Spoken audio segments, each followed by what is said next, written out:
Nous allons entrer sur Marcelo Tunassi. Comme je suis venu vous dire que ça y est, Marcelo a signé. Là, maintenant, il est franc-maçon. Il n'y a pas de demi-tour. Je suis venu vous dire que ça y est. Ta spiritualité n'est pas parfaite. Ta spiritualité n'est pas bonne. Mais... On m'a proposé 100 millions à moi qu'on va me donner pour que j'adhère au nouvel ordre mondial. Tu as fait des enfants avec elle. Pratiquement 20 ans, 25 ans de vie commune. Elle décède. Venez dire aux gens, je vais me remarier. Mais c'est quoi ce délire en Afrique? Marcelo a signé. Les gens peuvent ne pas me comprendre aujourd'hui. Mais mon Dieu va les exposer un à un. Voici encore autre polémique à propos du pasteur Marcelo Tunassi. Cette femme que vous voyez a tendance à prédire des événements. Et bizarrement, cela arrive intégralement comme elle les a prédits. C'est pour cela, quand elle ouvre la bouche pour parler, il est très important d'écouter ce qu'elle est en train de partager. Alors, si tu connais très bien le pasteur Marcelo Tunassi ou une fois tu as entendu parler de lui, assieds-toi confortablement parce que ce que tu vas entendre dans cette vidéo risque de te changer définitivement à propos du pasteur Marcelo Tunassi. Puisque depuis le départ de sa femme, ce dernier a connu beaucoup de problèmes par rapport au réseau. Mais cette fois-ci, la version de cette vidéo va totalement te projeter au-delà de ton imagination. Cette femme a dit des choses dans cette vidéo qui vont tellement te choquer. Comment arrive-t-elle à prédire des événements? Et cela arrive intégralement comme elle les a prédits. Est-ce le pasteur Marcelo Tunassi a sacrifié sa femme pour avoir plus de succès dans son ministère? Écoutez très bien ce que cette femme est en train de partager. Vous serez vraiment choqué de ses propos. Et tiens-toi bien, tu n'es pas encore prêt. Reste attentif et écoute. Nous allons entrer sur Marcelo Tunassi. Comme je suis venu vous dire que ça y est, Marcelo a signé. Là, maintenant, il est franc-maçon. Il n'y a pas de demi-tour. Je suis venu vous dire que ça y est. Le Seigneur m'a dit qu'il enlève sa main sur lui. Il est maintenant devenu franc-maçon. Je suis venu vous dire que ça y est. Marcelo a signé. Voilà les confirmations qui sont venues. Vous savez, mon Dieu, comme les Ivoiriens disent souvent que mon peuple là, je les aime bien. Ils disent souvent que Dieu ne tape pas poteau. Rabado, Shakata, Rabado. Shannon, regarde, lis-moi le texte ici. Voilà. Voilà un texte clair. Koffi Olomide, on l'a interviewé, il a parlé. Il n'a pas peur de celui le grand frère. Voilà ça, oh. Celui le grand frère. Les gens, nous, on lit ça ensemble. Comme Koffi Olomide affirme que la RDC n'a aucun homme de Dieu. Koffi Olomide, la RDC n'a aucun homme de Dieu. Toutes les églises que vous voyez aujourd'hui sont des Ndankou Yabananga. Je connais tous ces pasteurs parce que nous nous retrouvons quelque part à minuit et nous avons des fétiches. Mais le grand maître nous a donné des missions différentes. Moi, c'est pour faire plaisir au monde et les soi-disant hommes de Dieu, c'est pour dérouter les vrais chrétiens et les impurs. Continue. C'est vous.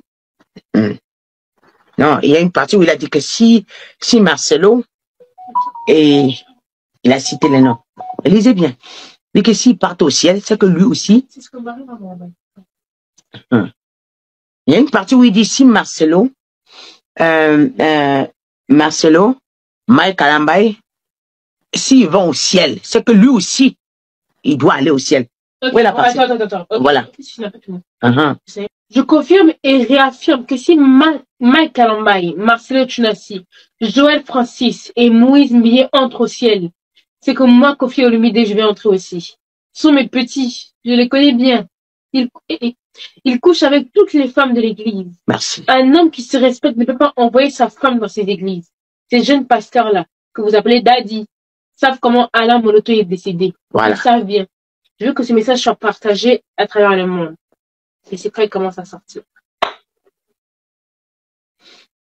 Lui-même, il dit que je veux que ce message soit partagé à travers le monde.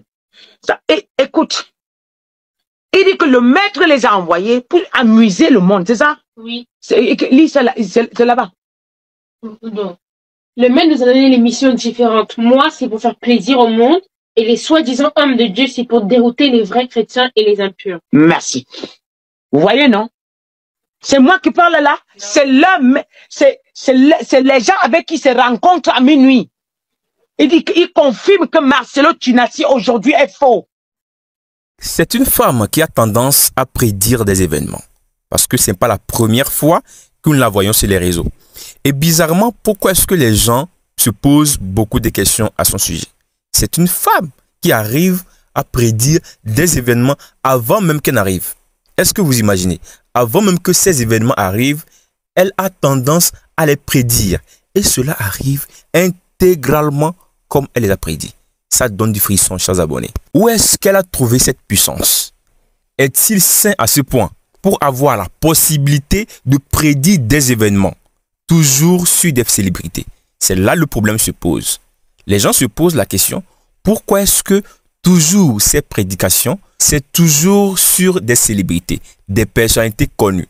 Est-ce qu'elle veut avoir de la visibilité? C'est pourquoi chaque temps, quand elle ouvre sa caméra, chaque temps, quand elle se positionne en face de son écran, c'est toujours qu'à donner des visions sur des célébrités. C'est un point d'interrogation qui reste sans réponse. Parce que en tant qu'une prophétesse, ce n'est pas seulement sur des célébrités, il faut prédire des événements.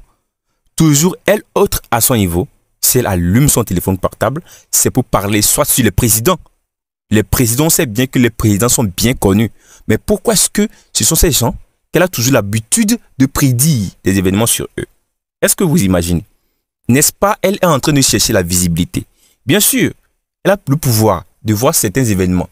C'est-à-dire, elle a le pouvoir d'entendre, de voir certaines choses que les êtres humains n'ont pas la possibilité de voir. Elle prédit des événements, ça arrive intégralement comme elle a prédit. Mais bizarrement, pourquoi est-ce que c'est toujours sur des célébrités? Pourquoi ne pas prédire sur des événements qui ne concernent pas seulement les présidents et les artistes, les célébrités? Vous allez voir, elle a prédit sur Roselyne Layo, elle a même prédit sur Didier Arafat, elle a prédit sur des artistes, les rappeurs ivoiriens, elle a prédit sur les présidents. Et cela arrive intégralement. Mais pourquoi est-ce que c'est les hommes célèbres? Pourquoi est-ce que c'est toujours sur des hommes célèbres elle prédit? Pourquoi est-ce que ne pas prédire sur des événements qui n'ont pas tendance à englober rien que des célébrités? Chers abonnés, donnez vos points de vue par rapport à ceci. Qu'est-ce que vous pensez de cette femme? Est-ce qu'elle est en train de faire du commerce derrière? C'est pourquoi elle a toujours l'habitude de prédire ces événements sur des célébrités. Chers abonnés, donnez vos points de vue. Dites-nous ce que vous pensez. Qu'est-ce que vous pensez de cette femme? Est-ce que ce qu'elle dit, c'est toujours la vérité? Ou bien ce qu'elle dit, elle a toujours tendance à faire ses visions sur des célébrités afin qu'elle-même devienne célèbre et pouvoir se remplir les poches? C'est toujours le problème des Africains, toujours la poche. Mais est-ce que c'est le cas de cette femme? Mais avant d'aller plus en profondeur par rapport à cette vidéo, laissez-moi vous dire que sur cette chaîne, nous partageons des informations en temps réel, des actualités très inspirantes qui peuvent toutefois vous plaire. Alors, si c'est la toute première fois que vous tombez sur la chaîne, n'hésitez surtout pas de vous abonner, activer la cloche de notification pour être les premières personnes à être notifiées chaque fois que nous publions des vidéos sur cette chaîne. Et surtout, on tient à vous rappeler que nous avons épinglé un lien dans l'espace commentaire de cette vidéo. Ce lien vous permettra d'intégrer un canal Telegram 100% gratuit. Ce canal Telegram a été créé juste pour vous, chers abonnés. C'est un canal Telegram 100% gratuit. Et comme toujours, on vous le rappelle, YouTube ne nous permet pas de publier tout et de n'importe quoi sur sa plateforme. La raison pour laquelle nous avons jugé bon de créer ce canal Telegram où vous aurez des avant-premières. Chaque fois que nous publions des vidéos sur cette chaîne, vous aurez des liens en exclusivité sur ce canal Telegram. Alors, chers abonnés, allez vite, cliquez sur ce canal Telegram et intégrez gratuitement. On m'a proposé 100 millions par mois qu'on va me donner pour que j'adhère au nouvel ordre mondial. Parce qu'on cherche des leaders qui savent parler de la part du Seigneur, qui sont écoutés. Sur mon Facebook, j'ai plus de 100 000 abonnés. J'ai 112 000 abonnés. Et là même, c'est parce que je ne travaille pas vraiment activement comme les autres. J'aurais eu peut-être plus d'1 million. Donc, ils savent que quand je mets un message là, il y a au moins 100 000 personnes qui jettent un coup d'œil. Donc, il suffit que je commence à donner un faux évangile, ça va commencer à contaminer les gens. Mais quand j'ai fini ça, j'ai pris l'argent. Mais je vais manger l'argent là pour un peu de temps sur la terre et je vais brûler pour tout le reste de ma vie dans l'enfer. Bon, j'ai choisi quoi? Entre souffrir pour un peu de temps et puis aller au paradis, être en joie pour tout le temps, ou bien être heureux pour un peu de temps et puis aller en enfer pour tout le temps, tu choisis quoi? Le choix n'est pas discuté. Vous savez ce qui est dramatique dans ça? C'est qu'il y a des pasteurs qui acceptent ce genre de proposition pour attirer le plus grand nombre à Satan. Ça, c'est dramatique. Pourquoi accepter d'être pasteur et faire ça? Soit vous choisissez d'être du côté du diable ou alors du côté du Seigneur.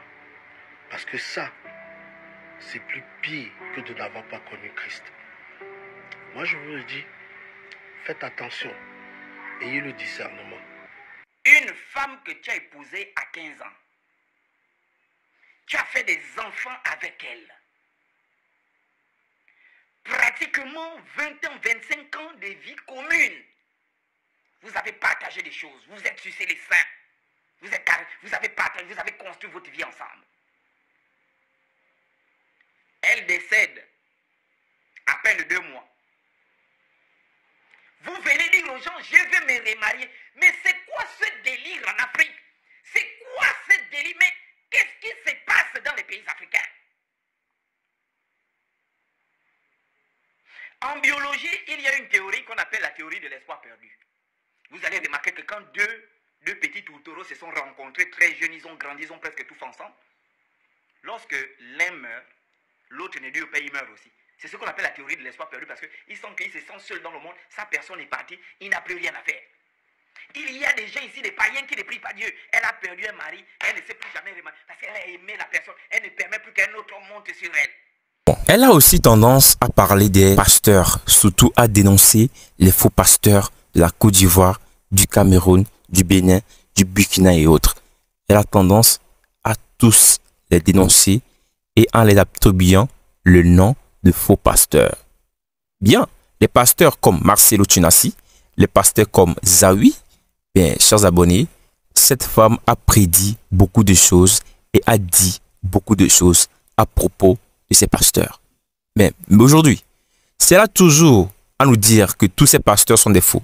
Mais en réalité, qui est alors le vrai pasteur? Est-ce elle ou qu'est-ce qu'elle veut nous faire savoir?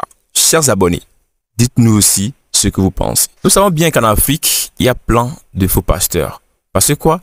La poche avant tout.